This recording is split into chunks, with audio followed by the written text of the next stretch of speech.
You need to use an Edge of Fate featured weapon. Now you could, armor piece. You could use Acting Warwick. I didn't think about that, but at the time I was like, just go Crest of Avalupai. This is your land tank build, and this is just OP. So I just went with that. You can't run Sim for Semps. You can't run Curious. You've got to really think about what you use, and you're not allowed to load this up with Curious. I hope you've heard the information. Before you say, why didn't you use Curious? I'm not allowed to, dude. There's no icon. So all of this needs to be featured. All of the armor needs to be featured. I'm not really going to give you a dim link.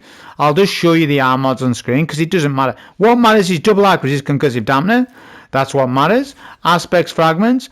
I'm using Thunder Crash, Rally Barricade, Seismic Strike, Pulse Grenade, Storm's Keep, Knockout. Fragments are Resistance, Magnitude, Focus, and Frequency. You should always be using Spark of Focus in Arc Titan. Always use it. Pretty much always use it, especially on Crest of Avalupai build. This isn't difficult. Artifact mods are on screen. Nothing important is on there apart from Shield Crush, Rapid Precision Rifling, Diviner's Discount for Scav, Barrier Scout. I mean, I guess it does buff it, but only in a different way. I'll explain it in the run how it buffs third iteration now in a different way. There's no champs in this, but yeah, that's all the information on with the run.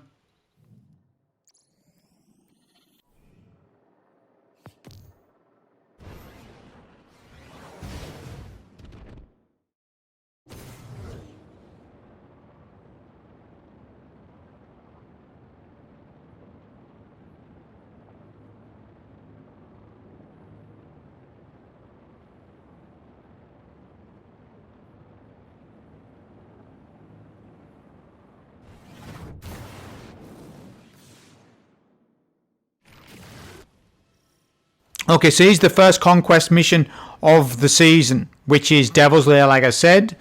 Now, first and foremost, there is score rank attached to this mission, but you don't need to reach the grade in order to get the completion for the Guardian rank 6 and for the Conqueror Triumph Progress. You only need to get the clear. Don't worry about points. You don't need to worry about killing every single enemy in sight. Your only goal is to get to the finish end point without dying. That is it. That's all you need to do. Well, I mean, I guess you can die and res up, right? It's not you're not going to get sent to orbit because 10 revives there. So you know, if you die, it's all right, I guess. So we're going to push up aggressive here, using a lot of knockout melees, and you'll notice with this particular mission, a lot of Banes. A lot of shrouded Banes, which are very interesting to the game, actually. So what I'm going to do is take out the key targets, the 2 wizards and the captain if I can, and the 2 snipers at the back eventually I will work on. Adds behind you, make sure you get rid of them. Like I say, I didn't know if you could skip ads or not. I thought you might need to hit the score rank to get, I didn't know. But yeah, you don't have to go overkill with killing a certain amount of ads. Now, third iteration has been nerfed today, but it's fine. It's gonna be fantastic as a GM weapon because it's graviton forfeit invis within a weapon.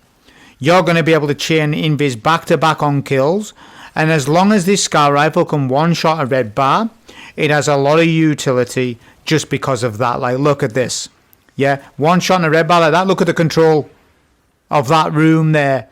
Now imagine that on GM difficulty. As long as it will one shot a red bar, which it should do, because Bungie has said the transmutation shot, or whatever it's called, still gets the bugged damage, but the follow-up shot does not, which means you can technically do still crazy damage with it, but only against sort of red bar, orange bar type things or champs. You're not going to be able to melt bosses with this scout, but you shouldn't be able to. It's a primary weapon, so they've just put it in line. You shouldn't be able to melt bosses with it. But what I will tell you is Mint Retrograde will melt bosses, and that's the weapon you want to be focusing on now since third iteration got nerfed today. The number one goal, I would say, for players right now, weapon-wise, not armor, but weapon-wise, is to get Mint Retrograde with some usable roll on it. But even a poorly well-rolled one like a poorly rolled one, will still beat pretty much any other weapon in the game for just overall usability. It's dead important to get a good roll on Mint Retrograde, like I said at the start of the video. So there's 3 waves of ads. At the end of each wave, there'll be Solar Shanks, and they are shielded because of the mod. It's not a problem because match game is not on. So your weapons are going to be fine. You don't need to spec for solar. You know, if you see a mod and say, oh, it's Solar Shanks, I need to put on a solar weapon. No, you don't. You 2-shot them anyways. It's fine. Look at this. 2-shot Shanks. So that's completely fine. Don't worry about it. Don't worry about that. Now, if match game was on, you would need to worry about this. But match game isn't on, so don't worry about it. That's phase 1 done. Okay, phase 2, there will be wizards and arc fallen from that door. Try and spawn kill doors as good as you can. But when wizards come up, be careful because they can get you trapped, and I could potentially see somebody dying on this bit for sure. But whenever you're up against orange bars, this is a simple rule, and vets will know this. Expand some special ammo. Don't be tight. Plenty of orange bars in this, so you can live by this rule. I'm going to tell you this rule. A good exotic primary will deal with all your red bars. A good special weapon with overall utility will deal with all your orange bars and champs and bosses. And your heavy weapon will support your special weapon. And that's basically what we do in the game. If you play it to the T like that, you will never have ammo problems in the game solo wise. If you play it, I mean if you really just play it like that, where you really just do use your exotic primary for red bars and your special weapon for orange bars, only some of them. Doesn't have to be every single one of them. It can be some. It can be when critical moments arise, or if you need to do more ad clear than is expected of you. Whereas if you just spam special weapon the entire run, you're going to run out of it. And there's no special finisher mods now. Well, there is, but you've got to manually do special finisher now on your build, which could become a problem because it means you've got to do more spec. Whereas last season special ammo was free. Now it's not. You've got to think more about ammo now. Think way more about it. Okay, I get pushed here really hard. Chris Arlupi, boom, look at that health. Look at how much health I get there. You will really feel very tanky with this build. That's why I chose to use it. It's going to come in very clutch for Final Boss, Tank, all that sort of section. All those sections. Any arc shields, I guess we can whip out the linear. The linear's role isn't for this bit. Alright. It really isn't for this bit. Although equipment locked wasn't on, so I suppose I could have swapped to an LMG, then swap off the linear. But I mean, it's a 15-minute mission. It's not that deep. I don't need to think that much about it, you know. Okay, wave 3. Any shrouded banes are priority. They do sort of disorient your screen and put you off a little bit. I think they do damage over time to you or something. I don't even know exactly, but they're a cool bane. By the way, all the banes are basically cooked. Bungie's done a good job with the banes. And now we can target each bane, well, 2 sets of banes now. It's not randomized banes in the same sense, although I don't know if that's an active modifier for GM. I haven't seen it. But, you know, you can really control what banes you get. And we said this, didn't we? We had this discussion. Does anyone remember when I was saying, I want to control bane spawns? Well, now we can. Look at how good that is. Yeah? More control of what you do. The only problem is, if you give control to a player that doesn't know what to do with it, and they've got too much choice, they get it wrong. If there's too much choice given to a casual player, they're gonna get those mods wrong. However, with these fixed missions, there's no choice. It's fixed. So you run with what you run, on mod-wise. So it's actually better for me to give you the video, actually, because there's no need for us to go through mods, as in, like, what you should be picking, because you're not allowed to pick. It's set. It's fixed. Okay. 2 bricks spawning left, right. I'm going to go on the top. And first I'm going to decide. I was going to T-crash one of the brigs. I ended up doing that anyways. Because I was thinking about, right, what's the quickest way to do this? Because this is my first clear, and I can't run it back. Not right now. It won't let me. Once you get your first clear, it won't let you run it back. Not right now. Maybe it's locked out weekly. I don't know. Maybe it is. But this was the first clear. This was the first run. So I was like, right, I'll DPS the tank. Only problem is I'm struggling a little bit to get my free crits. Look. Because that crit's so small from where I'm standing, I'm not getting the exact damage I want right now. Look. So I was like, right, I'll do a bit more damage with 30 duration, but I know that it's not going to do what I want it to do. So I'll do a bit more linear, but now I'm starting to run out of linear, so I'm okay. I'll T-crash. I could have T-crashed the tank, to be honest. But I just went and T-crashed the brig. Get weak here. Double aggro. Is this saving us? Odds are hitting a little bit harder in this than, like I say, other things that I've done this week. I did feel it a little bit. Although this is nowhere near GM level, of course. It isn't. I just thought that I would note it that enemies felt a little bit more aggressive in this gameplay as opposed to... Like, I've done Devil's Lair this week. I actually done a Devil's Lair run and it wasn't like this. It was a little different. Okay, ads are finding me from behind my back. I'm just getting rid of some of them. I need to push up. I'm going to try and get some bolt charges on the tank, but the leg is in an awkward spot. Captain pushes me to my behind me. Get weak.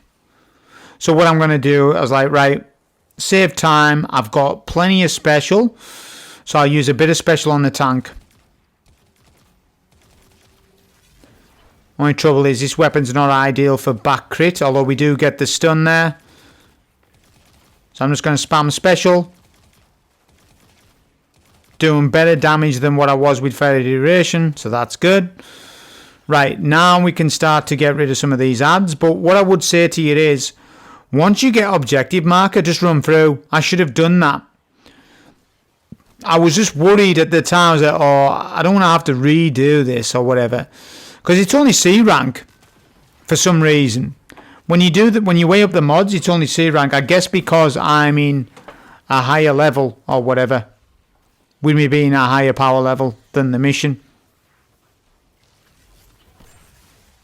So yeah, right now I could just do that. That's fine, we'll just do that. We'll show off the scout a little bit.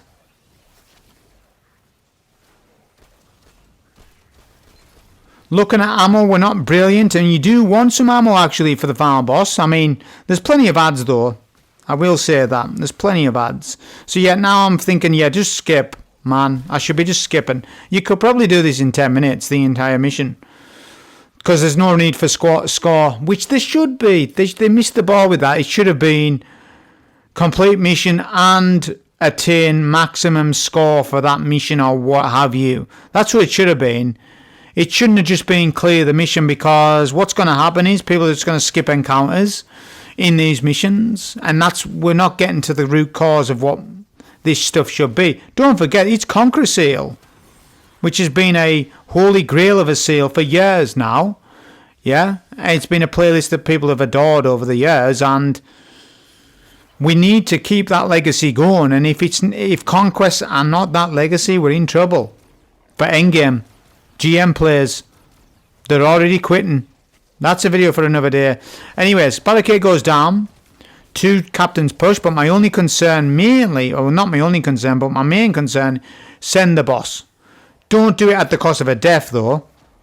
You know. But yeah, send the boss away. Now what I'm going to do is pop a barricade here, and we're going to focus the servitors. Remember, get that aim down sights damage. You need to master this weapon more than ever now because of the buff. Sorry, because of the nerf today. It's very important that you do that.